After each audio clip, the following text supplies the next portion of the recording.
राधे राधे दोस्तों। आज की कहानी है एक गांव में दो बहनों का ससुराल। ये कहानी अमीरी और गरीबी पर बनी हुई है। प्लीज़ आप लोग इस कहानी को अंत तक ज़रूर सुनना। चलिए अब देर ना करते हुए कहानी की शुरुआत करते हैं। एक नंदपुर गांव में दो बहनें रहा करती थीं। बड़ी बहन का नाम शारदा था और छोटी बहन का नाम सुनीता था। शारदा बहुत ही सीधी सादी थी और छोटी वाली बहुत घमंड थी। बड़ी वाली शारदा के पति अक्सर बीमार रहा करते थे। वह बेचारी अपना घर का खर्चा बहुत ही मुश्किल से चला पाती थी और छोटी वाली बहुत पैसे वाली थी। बड़ी बहन छोटी वाली बहन के यहाँ झाड़ू पोछा का काम करने आया करती थी। छोटी बहन ने तय करके रखा था कि मैं तुम्हें एक भी रुपया नहीं दूंगी। मेरे घर का खाना बचा कुचा जो कुछ होगा वह तुम रोज़ ले जाया करना। वह बेचारी बहुत सीधी थी। उसने इस बात पर हाँ कर दी। रोज़ बेचारी अपने पति और बच्चे को घर पर छोड़कर काम करने आया करती थी। शाम को जो कुछ रूखा सूखा बचता वह बहन उसको दे दिया करती थी। वह चुपचाप लाकर अपने बच्चे को और अपने पति को खिलाया करती थी। वह रोज़ ऐसे ही काम करने के लिए जाती थी। उसके पति बहुत बीमार रहा करते थे। इससे वह बहुत परेशान रहती थी और किसी से कुछ भी ना कहती थी। एक दिन शारदा जब अपनी बहन के यहाँ झाड़ू पोछा का काम करने गई तो उसकी छोटी बहन ने कहा, दीदी आज तुम ऐसा करो, मेरा मछली खाने का बहुत मन है। आज मैं मछली लाऊंगी और तुम उसको अच्छे से बना देना। वह बेचारी कुछ ना बोली। वह मछली बनाकर शाम को जब वापस जाने लगी तो उसकी छोटी बहन ने कहा कि दीदी थोड़ी सी बासी सब्जी रखी है और कुछ चावल बासे रखे हैं। हमारे घर में तो कोई खाता नहीं है। तुम ऐसा करो, अपने बच्चे और पति के लिए ले जाओ। वह बेचारी कुछ ना बोली। वह बासी चावल और सब्जी लेकर चली गई। वह तो आज खुश थी कि मछली घर पर बनी है तो शायद दीदी मुझे थोड़ी सी दे दें, लेकिन दीदी ने ऐसा कुछ भी ना किया। वह खाना लेकर घर पर पहुंची और अपने पति और बच्चे को खिला दिया। सुबह जब उठी तो फिर अपने काम पर चली गई। ऐसे करते करते काफ़ी दिन हो गए। एक दिन उसकी छोटी बहन बोली, देखो दीदी आज मेरे पति का प्रमोशन हो चुका है। तुम ऐसा करो, कल जल्दी सुबह आ जाना। मैंने एक पूजा रखवाई है और गांव के सभी लोग यहाँ पर पूजा करने के लिए आएंगे और यहाँ पर मैंने खाना का भी प्रबंध किया है। सभी लोग गांव के खाना खाने आएंगे तो तुम ऐसा करना, जल्दी सुबह चली आना। यहाँ पर सुबह ही हलवाई लग जाएंगे जिससे तुम्हें बर्तन वर्तन धुलने की ज़रूरत पड़ेगी। वह बोली, ठीक है बहन मैं आ जाऊंगी। वह सुबह जल्दी से उठी, अपने घर का सारा काम निपटाकर चलने लगी। तभी उसका बेटा बोला, माँ क्या बात है, आज तो तुम बहुत जल्दी कहाँ जा रही हो? वैसे तो तुम 8 बजे जाया करती थी और आज तुम 6 बजे ही जा रही हो। वह बोली, बेटा आज तुम्हारी मौसी के यहाँ पूजा का काम है इसीलिए मैं सुबह जल्दी जा रही हूँ। बहुत सारा आज वहाँ पर काम होगा और खाने का भी सारे गांव को न्योता किया है। हमें जल्दी जाकर सारा काम देखना पड़ेगा। उसका बेटा बोला, तो माँ आज हमें अच्छा अच्छा खाना खाने को मिलेगा। क्या मौसी ने मुझे नहीं बुलाया है? वह बहाना करके बोली, हाँ बेटा बुलाया तो था, लेकिन अगर तुम चलोगे तो तुम्हारे पिता को कौन देखेगा? मैं तो वहाँ पर वैसे भी काम के लिए जा रही हूँ। फिर उसका बेटा बोला, तो कोई नहीं माँ तुम चली जाओ, मैं घर पर ही रहूँगा। यह कहकर उसकी माँ घर से निकलती है तो उसकी आंख में आंसू भर आते हैं, क्योंकि उसकी बहन ने सारे गांव को बुलाया था लेकिन उसे न्योता नहीं दिया था। यह देखकर वह बहुत दुखी थी, लेकिन किसी से कुछ भी ना कह सकी। वह चुपचाप काम पर चली गई। तभी वहाँ पर छोटी बहन बोली, क्या बात है दीदी, आज तुमसे कहा था कि जल्दी आ जाना, लेकिन फिर भी तुमने देर कर दी। चलो कोई नहीं, अब तुम ऐसा करो, ये बर्तन पड़े हैं, जल्दी से धुल लो, मैं नहा धोकर आती हूँ और तैयार हो जाती हूँ, पूजा की देरी हो जाएगी। वह बोली, ठीक है बहन, तुम जाओ, मैं सारा काम निपटा लूँगी। वह सारा काम घर का निपटाती है। पूजा हो जाती है। शाम को जब सभी लोग रिश्तेदार खाना खाकर गांव के लोग चले जाते हैं तो वह अपनी बहन से बोलती, बहन मैं अब घर पर जा रही हूँ।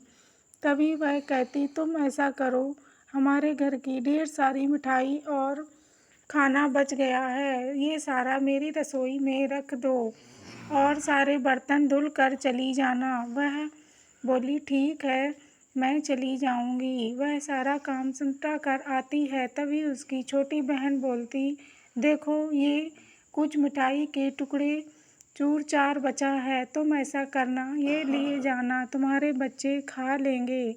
वह बेचारी कुछ ना बोली और थैली लेकर चली आई। आंख में आंसू भरे थे, कुछ नहीं कह सकी।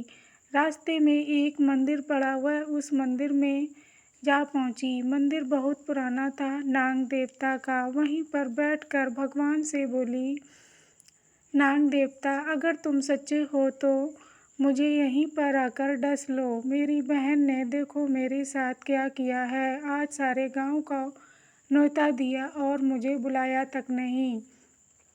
मेरे बच्चे के लिए ये चूर चार की मिठाई और खाना बासी दे दिया है। बताओ अब मैं अपने बच्चे को क्या कहूँगी जाकर, इससे अच्छा तो तुम मुझे डस लो। यह प्रार्थना नाग देवता उसकी सारी सुन रहे थे। तभी शारदा बेचारी रोते रोते वहाँ से जाने लगती है। तभी तेजी से मंदिर में रोशनी होती है। वह रोशनी देखती और चुपचाप घर के लिए जाने लगती है। चलते चलते रास्ते में उसे हजारों सवाल दिमाग में आते कि मैं घर जाकर बच्चे को क्या जवाब दूंगी, बच्चे तो इंतज़ार में बैठा होगा। यह चलते चलते सोच रही थी। घर पर पहुंची तो उसका बेटा बाहर दरवाजे पर बैठा था। माँ को देखकर बहुत खुश हुआ और बोला, माँ तुम आ गई, मैं तो तुम्हारा बहुत देर से इंतज़ार कर रहा था। आज तो मेरी मौसी ने मेरे लिए बहुत अच्छे अच्छे पकवान और मिठाई भेजी होंगी। वह कुछ ना बोली और मिठाई की थैली उसको पकड़ा दी। जब उसने वह थैली खोली तो बहुत खुश हुआ। उसमें तो बहुत अच्छे अच्छे पकवान और ढेर सारी मिठाई थी। यह देखकर उसकी माँ अचंभित हो गई कि मेरी बहन ने तो चूर चार भेजा था, फिर यह मिठाई कैसे बन गई और इतने अच्छे अच्छे पकवान कहाँ से आ गए। उसको कुछ समझ ना आया। जब वह अंदर गई तो देखा तो उसका घर सोना चांदी से, हीरे मोती से भरा हुआ था। यह देखकर वह बहुत अचंभित हुई और उसका पति भी चारपाई से खड़ा हो गया। फिर वह बोला, देखो आज तो मैं बिल्कुल ठीक हो गया हूँ, इतना बड़ा हमारे घर में चमत्कार कैसे हो गया। अब मैं चलने लगा हूँ, पहले तो मैं चारपाई से उठ भी ना पाता था। यह देखकर सभी लोग बहुत खुश हुए। तभी फिर उसने अपने पति को सारी बात बताई कि मेरी बहन ने तो मेरे लिए मिठाई में चूर चार दिया था, जबकि पूरे गांव को न्योता किया और मुझे छोड़ दिया था। इसीलिए मैं रोते हुए मंदिर में पहुंच गई और भगवान नाग देवता से अपना सारा दुखड़ा कह सुनाया। शायद उन्होंने ही हम पर दया की है और आज हमारे सारे दुख दूर हो गए हैं। अब हम आराम से अपने बच्चों के साथ रहेंगे। वह सभी लोग बहुत खुश थे और आराम से अपने बच्चे के साथ रहने लगे। उसका पति भी अब ठीक हो चुका था। गांव में खेती का काम करने जाया करता था। जब उसकी बहन को यह बात पता लगी तो उसे यह हजम ना हुई। वह दौड़ कर अपनी दीदी के पास आई और बोली, क्या बात है दीदी, आज 3 दिनों से तुम मेरे घर पर काम करने के लिए नहीं आई। मुझे तो बहुत चिंता हो रही थी कि ऐसी क्या बात हो गई जो दीदी आज काम पर नहीं आई। लेकिन दीदी तुम रातों रात पैसे वाली इतनी कैसे बन गई। फिर उसने सारी बातें अपनी दीदी से घुमा फिरा कर पूछ ली। दीदी उसकी समझ चुकी थी कि ये हमसे पूछने के लिए आई हैं। तभी वह कहती, हाँ दीदी, मैं जब तुम्हारे घर से लौट रही थी तो तुमने मुझे चूर चार और बासी खाना दिया था। मैं यह खाना और चूर चार लेकर जब आई तो बहुत उदास थी। मेरी आंखों में आंसू भरे थे कि अब मैं अपने बच्चों को क्या खिलाऊंगी। तभी चलते चलते रास्ते में नाग देवता का मंदिर पड़ा। उसी मंदिर में जाकर मैं बैठ गई और अपना दुखड़ा नाग देवता को सुना दिया। शायद उन्हीं ने मेरे ऊपर यह कृपा की है। आज मैं जो कुछ हूँ उन्हीं की वजह से हूँ। वह इतना सुनकर चुपचाप घर पर आई और अपने पति को सारी बात कह सुनाई और बोली, देखो अब मैं भी गरीब बन जाऊंगी और मैं ऐसा ही अपनी बहन के यहाँ झाड़ू पोछा करूंगी जैसे वह मेरे यहाँ करती थी। उसके पति बोले, देखो तुम फालतू की बात मत करो, तुम तो खुद पैसे वाली हो तो तुम ऐसा क्यों करोगी। हमारे पास किस बात की कमी है। लेकिन वो तो लालच में अंधी हो चुकी थी और दूसरे दिन अपनी दीदी के पास पहुंची और बोली, दीदी मैं आज से तुम्हारे घर पर झाड़ू पोछा करूंगी, तुम मुझे खाना वासा कुचा दे दिया करना। वह बोली, तुम ऐसा क्यों करोगी, तुम्हारे पास किस बात की कमी है।